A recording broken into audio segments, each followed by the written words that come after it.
Good afternoon. My name is Janet Rowland. I'm a County Commissioner in Mesa County. I'm also a member of the COAC, and I chair our Regional Opioid Abatement Council 13 in Mesa County. I'm going to introduce our panelists today. First of all, we have Amber Patak. She is the CEO of Community Health Partnerships, which works to transform the way people work together to solve complex community health issues by strengthening community connections, advising community and organizational leaders, incubating and accelerating innovative ideas, and acting as the backbone in Collective Impact 3.0. And we're also joined by Nicole Johnston. She is the Transformation Manager in Community Health Partnership. She coordinates the community-wide comprehensive approach to preventing suicide. She advocates with community partners, elected local, county, and state officials to support behavioral health initiatives, including opioid abatement. And moderating this panel is Mr. Wonderful Jack Patterson. He is the Operations Administration for the Colorado Attorney Governor's Office, and prior to this, he was with the Health Education and Resource Institute managing AmeriCorps program. So I'll turn it over to Jack. Thank you so much, Commissioner. So I think we heard a little bit this morning from Amber and from some of our regional primary contacts about the work that's being done in the regions across the state. And I think before we kind of dive in, I think many of you are part of regional councils in this room, and some of you may be a bit new to the regional council model. Apologies. In most states, the opioid settlement funds are split between the state and the local government. Whereas here in Colorado, we have a slightly different model. Here in Colorado, the state and 312 local governments came together to develop the framework for how these funds should be managed. And they recognized that if we just did the 50-50 split that a lot of other states did, it might not allow us to maximize the opportunity that these funds give us. And so the Attorney General Weiser and Colorado Counties Incorporated and the Colorado Municipal League and leaders from across the state came together to negotiate an agreement that invested these funds at the local level, but giving a structure that allowed for regions to collaborate with each other, to break down silos between county and municipal governments across county lines, to give us the freedom to use these funds in the way that kind of allows us to meet the needs of our communities. Each region is collectively made up of local governments that constitute the region, so they are either single county regions or multi-county regions. And their members are primarily either employees of those governments and their elected officials. Each of these regions did not exist 3.5 years ago. And now they are responsible for managing over 70% of these opioid settlement funds, which is close to over $500 million in total. That's set to come to the state over 18 years. That amount of money takes structure to utilize. And how do we develop the structures for our regional councils to succeed? The Community Health Partnership, in their work recently, helped to interview regional councils from across the state to identify what have we learned over the last couple of years from this model. We've learned that we need to invest in the structure. We've learned that this work is difficult. And we've learned that also that there is amazing opportunities for these funds to be utilized to meet the gaps within our communities and to leverage these funds to maximize broader behavioral health equity within our communities. In addition to the regional funds that are available, there's also the local government funds and the state funds and the infrastructure share funds, which are all three additional pots of funds, which are all set to complement these regional funds. But the heart of the work is being done at these regional council level. And so for those of you who are unfamiliar with your regional councils, we highly recommend you get involved and reach out to your regional primary contacts. You can find a list on our website. Also, you can reach out to our office, and we're happy to try and connect you with your local regional council representatives. Colorado's model, most states, like I said, have their funds split between the state and the local government, whereas Colorado is unique in both our fact that we have a regional model for our funds and that we have this infrastructure share, which is really set to provide the additional funds to the communities across the state that might not be able to meet the needs of their community with their existing infrastructure and their allocation as is. And so these funds provide that flexibility within a structure to adapt. And so I think what I want to dive a little bit into today is into those strategies that we've seen emerging from the regions. What have we learned over the last 3 years? What are the challenges that have been covered? And so we've been recognized, it was mentioned earlier that the Johns Hopkins School of Public Health recognized Colorado as a leader in this work, and that we were the inaugural winners of the Principals Award. However, that was a year and a half ago or so that award was made. We know there's a lot of work still to be done. And how do we make sure that we continue to live up to those principles that mean that we are using these funds to maximize their opportunity? So without further ado, I want to turn it over to our lovely panelists today and kind of ask first, as mentioned this morning, you have developed this resource that is available on all of your tables, the Colorado Regional Opioid Abatement Council's Emerging Best Practices. And so I want to ask Amber and Nicole, can you tell us briefly about how you came to this work initially? Is this on? Okay. I might stand up just because this podium, I think, is in the way here. I just want to share a little bit about why us and how we were initially engaged in this work. Community Health Partnership, or CHP, addresses complex community health issues in El Paso and Teller. We operate from a core set of beliefs. One is that systems are fundamentally flawed, and those flawed systems are getting in the way of people thriving. The second is that, because these issues are so complex, we need a new and different way of leading through them. And the third is that change is not only possible, it's non-negotiable.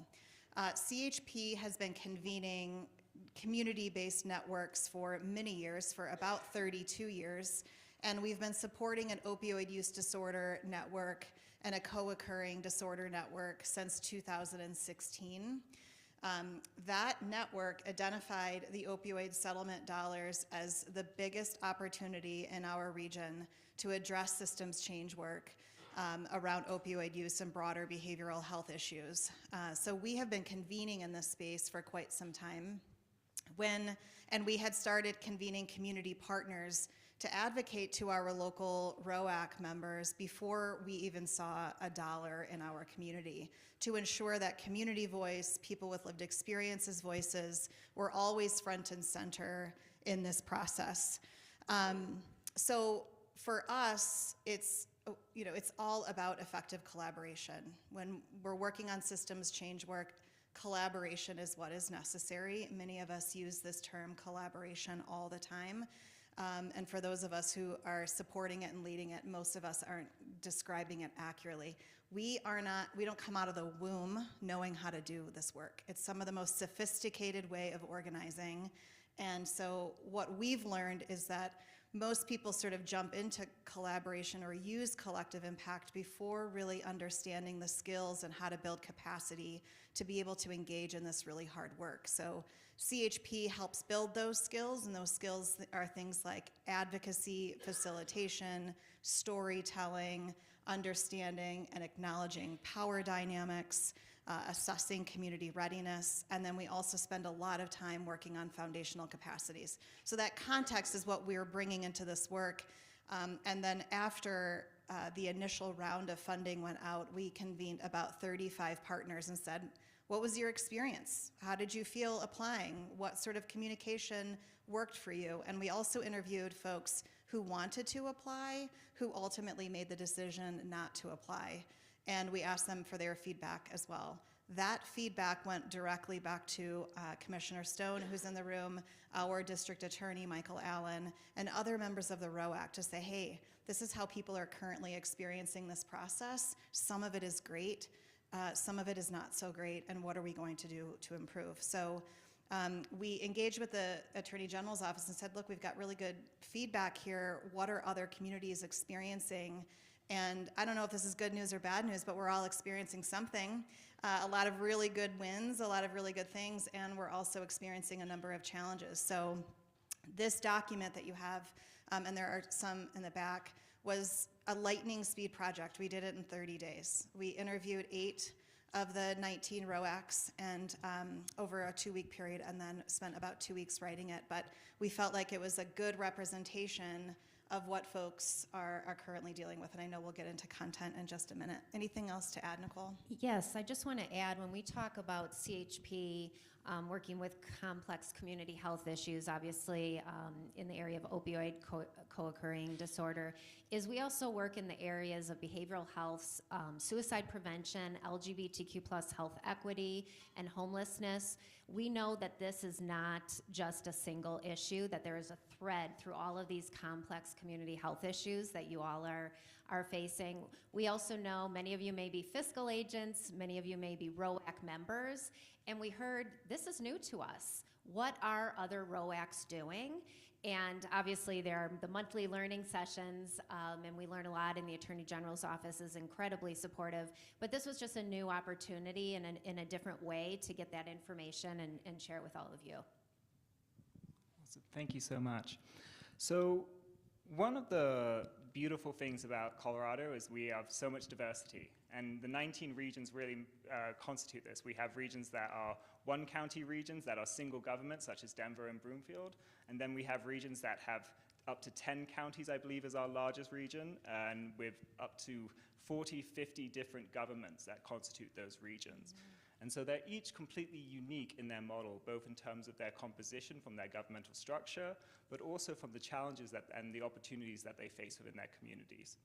And so, Amber and Nicole, I want to ask the next question is, while each ROAC is unique, what common themes did you hear in your conversations with the regions? What opportunities did you see and hear about?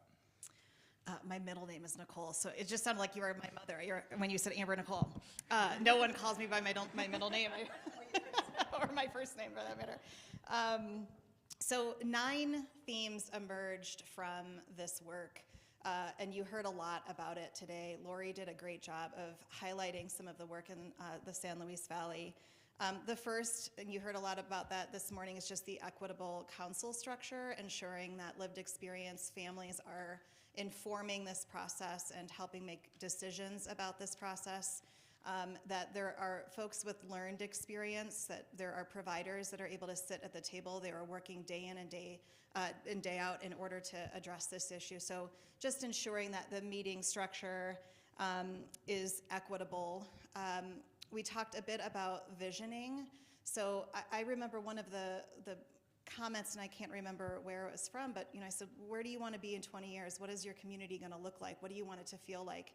And he said, I really hope that I can't answer that question today, because I want you to ask me that in 3 to 5 years. Whatever we're going to be doing for the next 3 to 5 years will be so intentional that the problem is going to shift. We don't yet understand it fully. And so, other folks, again, really highlighted the need for that initial visioning process, but recognizing that trust building is really critical, to the process, building relationships, and just basic things around how do we work together. It's pretty unique for a bunch of elected officials and appointed officials to come in and work on an issue together.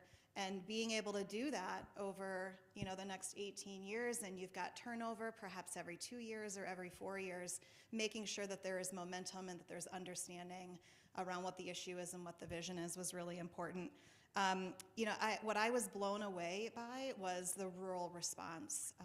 A number of rural communities saying, look, we're not getting as much funding as many of the larger urban or suburban. We knew right away that we had to figure out how to braid funding and braid resources.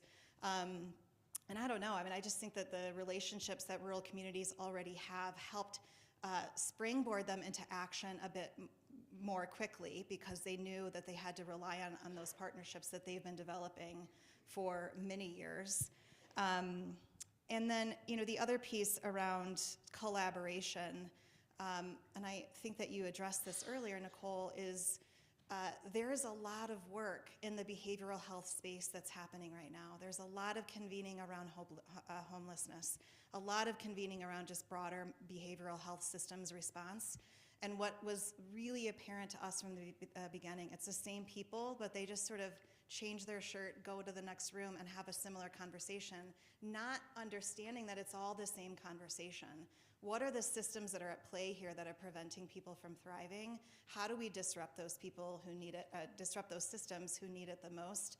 and avoid boiling the ocean. Those communities that have identified specific populations to develop a strategy around are those that are identifying the most wins at this stage. So, as I mentioned earlier, these councils did not exist 3 years ago, and they have an immense responsibility to meet the needs of their communities. And so they've had to develop the policies, the procedures, the structures, the practices that allow them to utilize these funds with effect. Developing that council's capacity to effectively utilize opioid funds takes time and investment. What strategies did you see that helped regions both develop and maintain that capacity? So I think Peter really hit on this earlier. Again, the communities that are doing some of what they identify as some of their best work are those that are using existing resources, either through public health or other substance use coalitions that have been in operation for a long period of time. These ROACs called in a broader community to help inform the process, to help them identify, hey, where is the system broken? What are our assets now? What are we doing that's actually working? And spending some time reviewing that data and information from these other networks helped inform the larger ROAC strategy. So creating a space to listen and learn was really imperative at the beginning of many ROACs processes. So anchoring the work in existing community-based work. Understanding that culture is a priority, and there's organizational culture, there's community culture, and then there's lived experience culture, and ensuring that folks are having that culture conversation and prioritizing culture in this strategy. We heard a lot of tension around that. We're not quite sure how to do that, but others have, and really put not only lived experience, but culture at front and center of their strategy. And I think what may have been missed this morning a little bit, there were a number of folks who represent the fiscal agent in the process, and in ROAC 16, it's the county.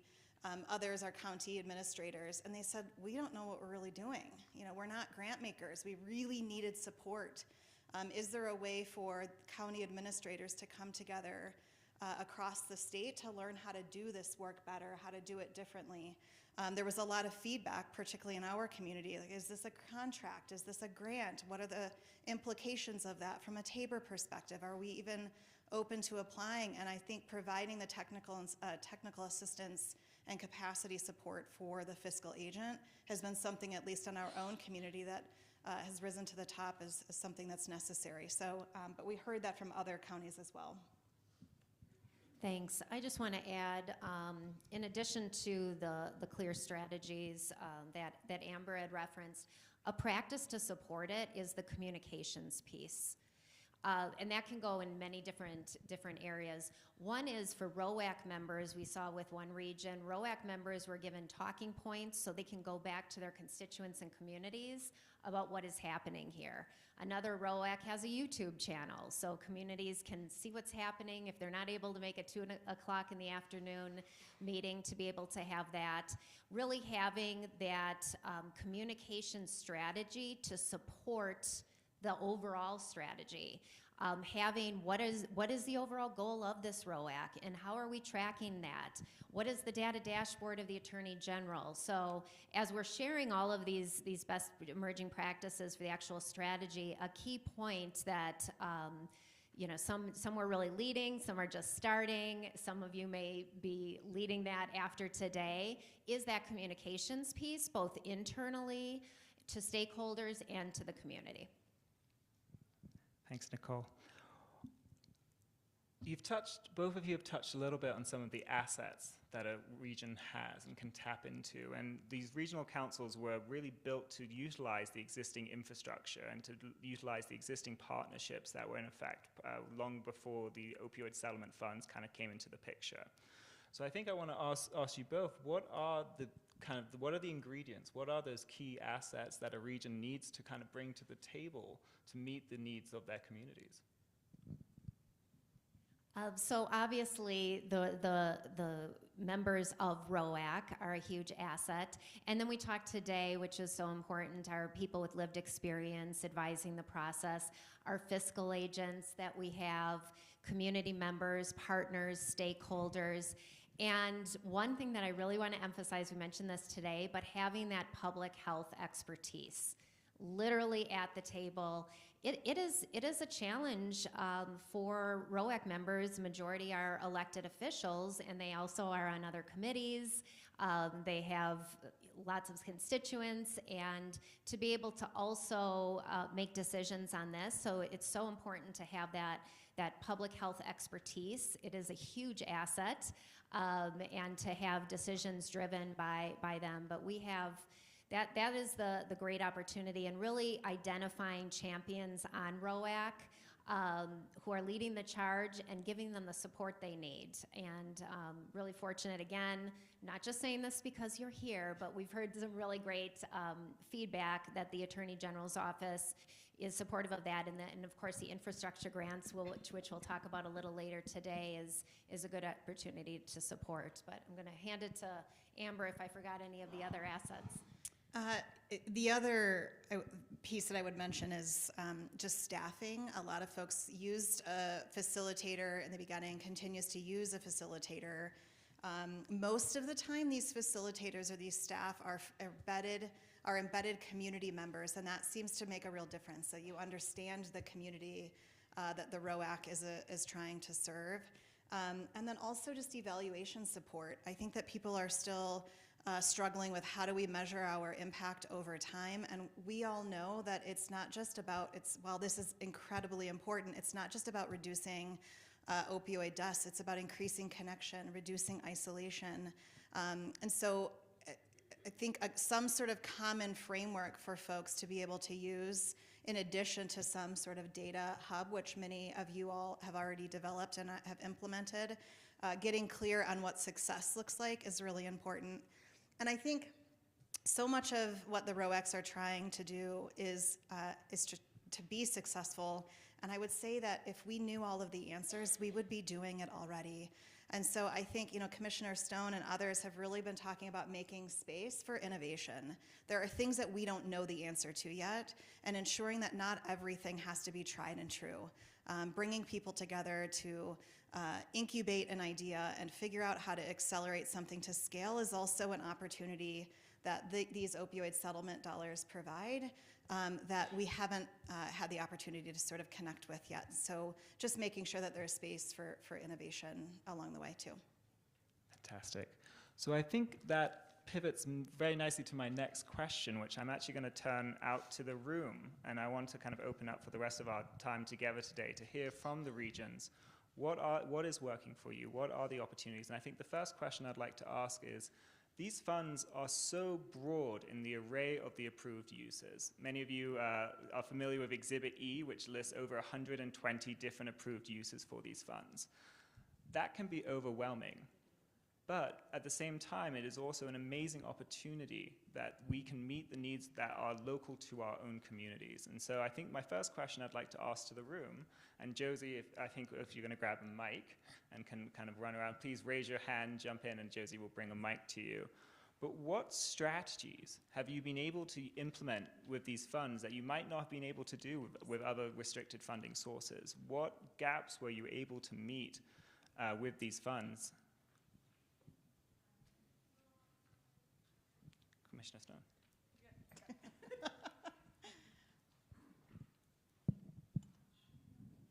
Thank you. Eric Stone, Teller County Commissioner, Region 16. One of the gaps that we identified, and it was from lived experience, and many in here are familiar with Matt Riviere, who lost two kids to an unintentional opioid overdose, and has been pretty much to almost every single meeting we've had, was the lack of, we have victims advocates for crime. We don't have victims advocates for families of those who have overdosed or those who are in, severe, addictive disorder, excuse me. So our Colorado Springs Fire Department came up with a program that acts very much like victims advocacy, but specifically on the overdosing,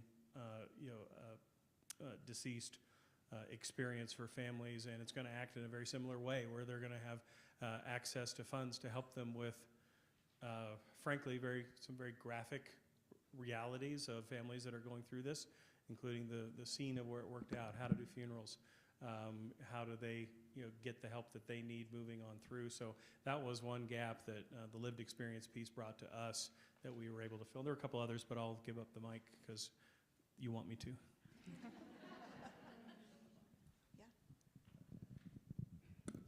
In Region 19, I was going to say one of the things that when we put out for education and prevention, one of the groups did a community forum, and it was for families.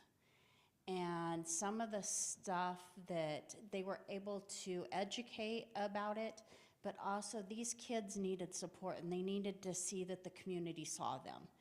And it's chaos at their houses, and they didn't have support there. And so one of the funders that we did a lot of community support around the education and just let parents as well as the kids know that they were heard, they were seen, and there was help. And so we've funded a couple different ones, and because we're a 9-county, and it's just been incredible to see that the families were crying out to be recognized and that we'd given them that support. Thank you, Commissioner. Sorry. Former Commissioner. Alayla. Hi everyone, Alayla Kaif, our Region 4 kind of backbone support. And I would say, I think one of the cool things I've seen about this funding that I don't see in other funding, 2 areas. One of the areas that our region funded kind of right off the bat was transportation. And so that looked like hard costs of a couple of cars for non-emergency transfer, and that you don't always get to use dollars for those kind of expenditures. So I think that's been very beneficial. We've seen a lot of good evaluation data from the amount of people who have been transported because of these new vehicles in the area. And then I think the other one that also sometimes you don't always see is the ability to fund planning, evaluation, data, research, in addition to the actual doing of the work. And so some of those like admin costs and kind of prop-up costs, I think the fact that these funds are so flexible in that way make it so people can actually do the full cycle and all the work that goes around the work as well as the actual client-facing work. Thank you, Alayla. Carol?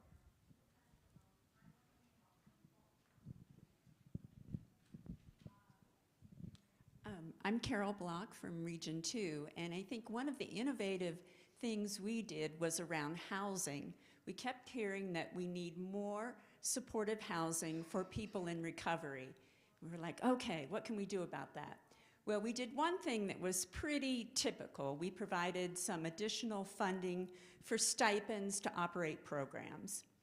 But the other thing we did was really interesting, and most funding wouldn't allow us to do this. And that was one of our supportive housing providers said, you know, if we had a bigger septic system, we could have more people in our program. So we actually used some of our funds to increase their septic system. Seems sort of far-fetched, but it was very impactful for that program. Thank you, Carol. Any other unique strategies or opportunities that anyone wants to share about? I think it's one of the things A.G. Weiser kind of mentioned earlier this morning is that one of the aspects in Colorado is that 100% of these funds have to be publicly reported.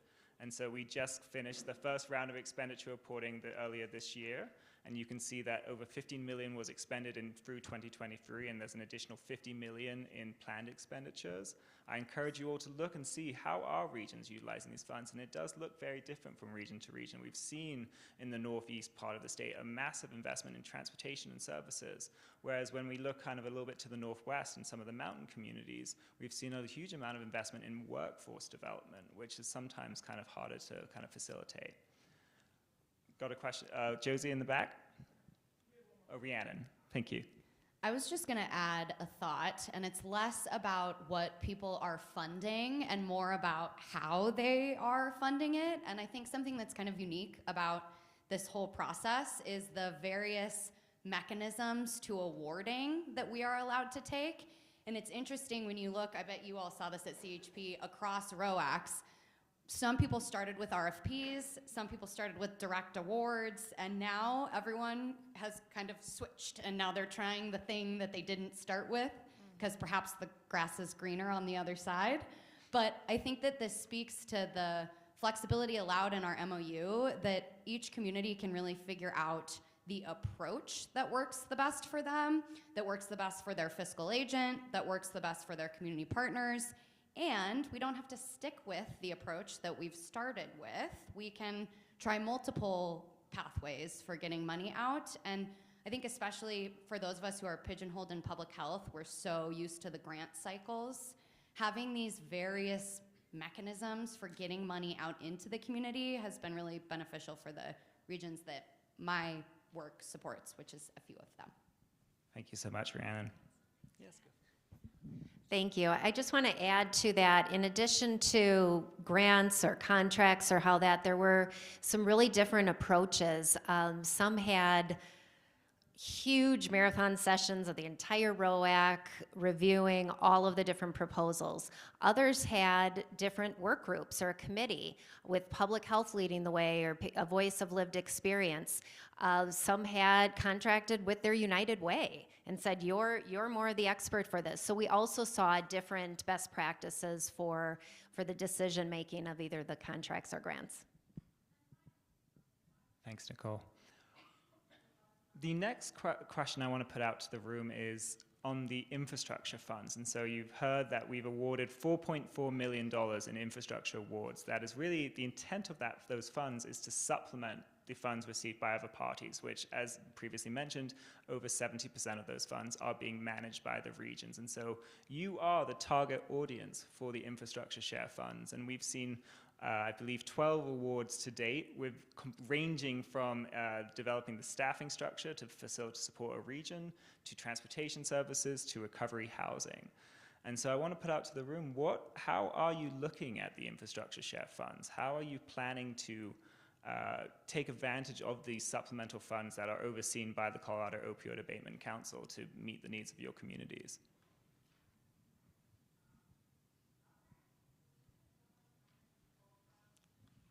Karina, thank you. Thanks, Jack. So my name's Karina. I'm the Region 5 coordinator. So we're Garfield, Eagle, Lake, Pitkin, and Summit counties. We were awarded infrastructure grants to support the staffing, and that's actually what is funding my position. So when I first came into the council at the beginning of this year, there was really just a sort of general lack of, am I getting feedback? A little closer? Okay.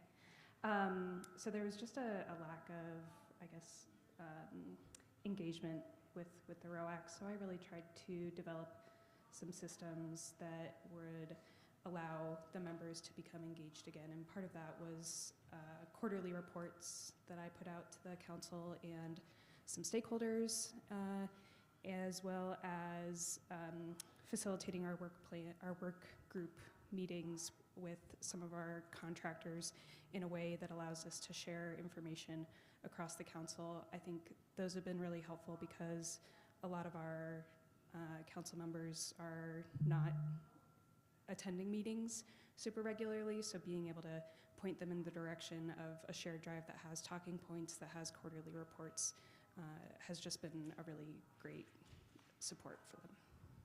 Fantastic. Thank you, Karina. Rose Puglisi, Region 19 facilitator, and we've had a lot of, I would say, evolution in our infrastructure funding. When we originally started meeting as a board, my board talked about mobile services. So Southeast Colorado obviously is a pretty vast area, and being able to reach all of the people in that area was going to be really important. So we did some investments there.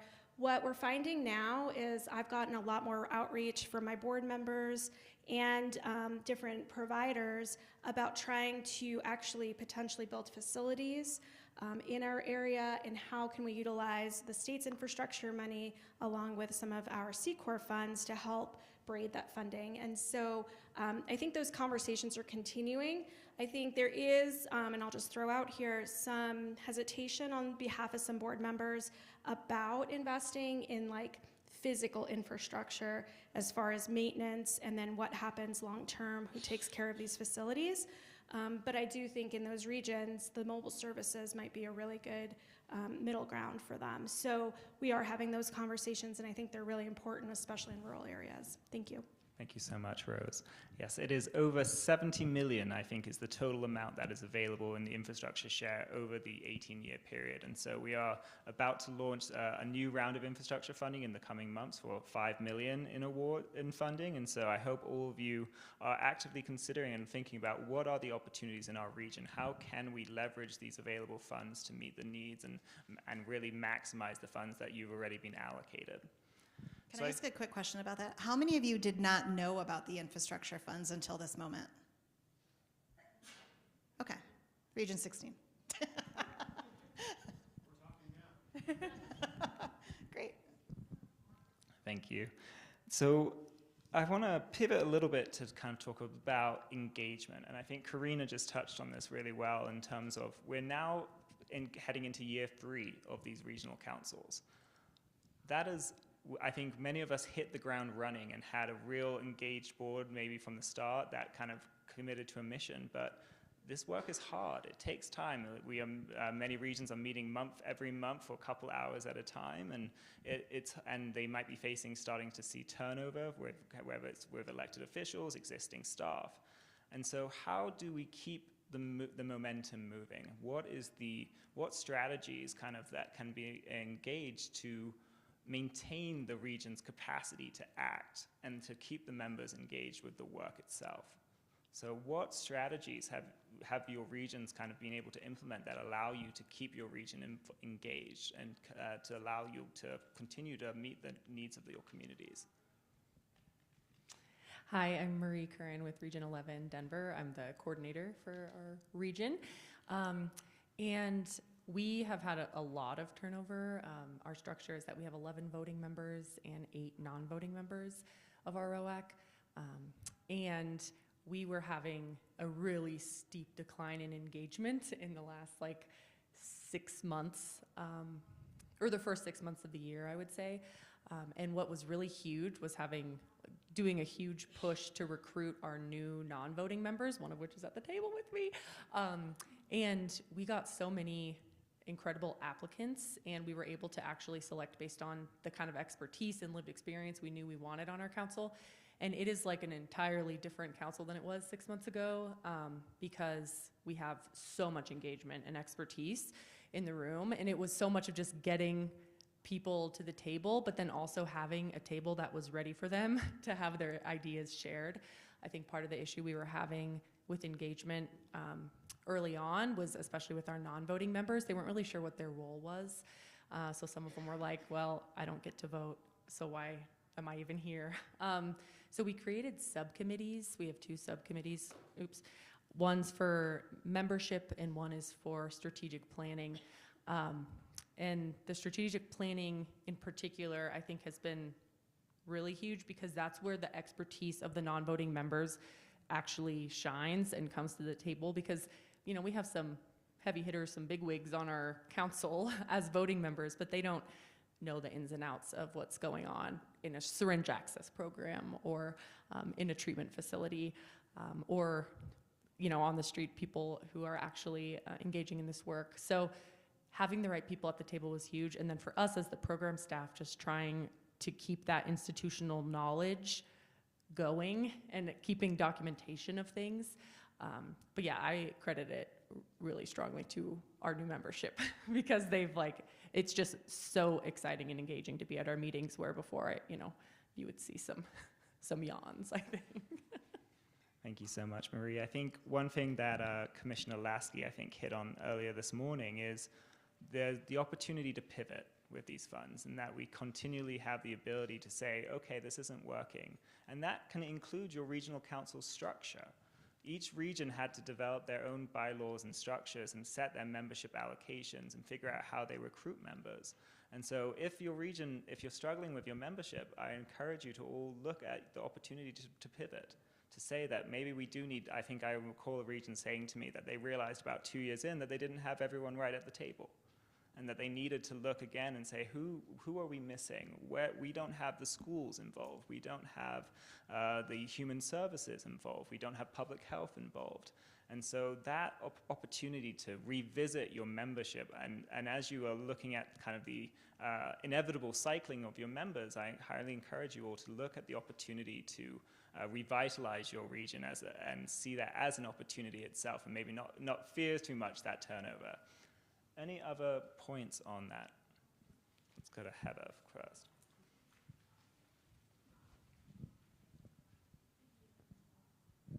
I'm Heather Otter. I'm in Region 17 down in Southwest Colorado, and I am the facilitator for the council. My day job is actually a project manager for the Economic Development and Planning District. And so we opted to we formed that partnership to facilitate for the council because we already do a lot of large regional projects with all of our local governments. So that's how we arrived at the table.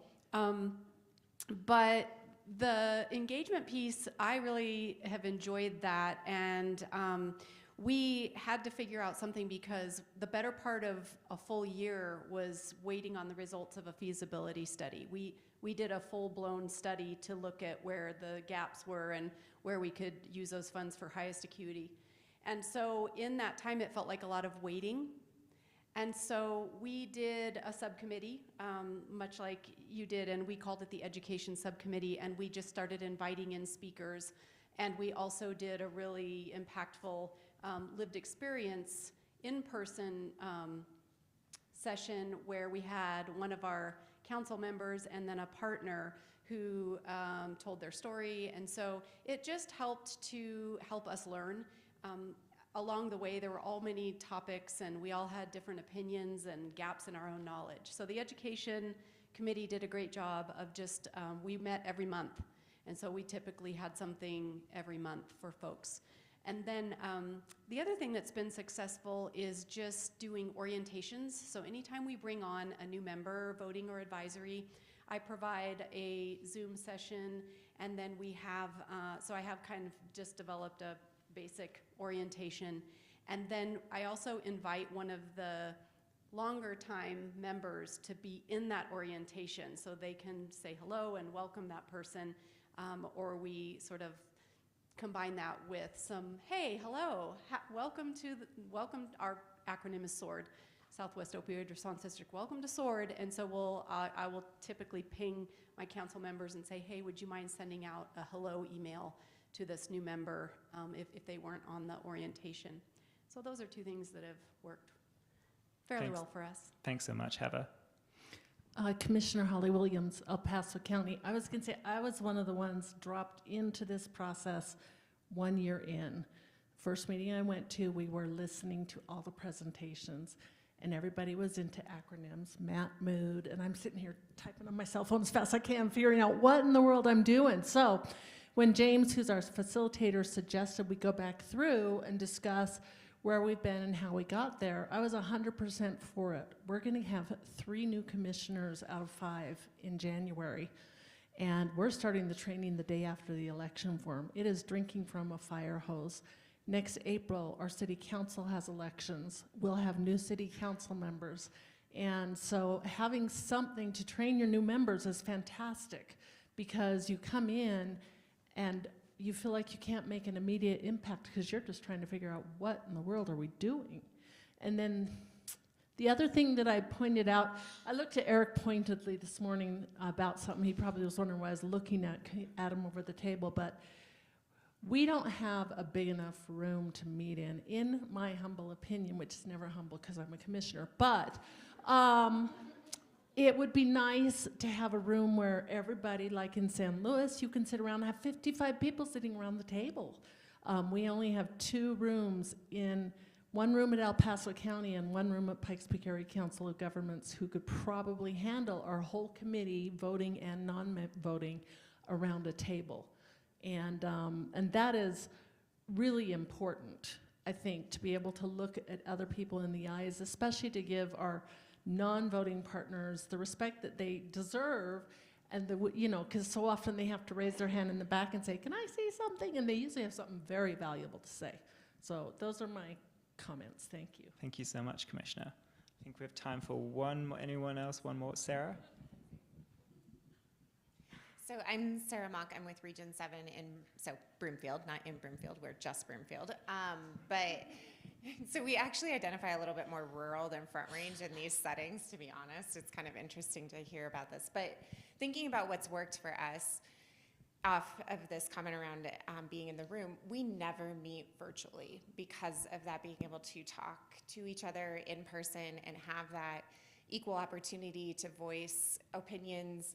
It may be a little bit more difficult, but it works for us. And I would just really lean on your public health departments. As a member of our public health department, we're here for you. We want to help all of these councils. We do a health needs assessment every 5 years.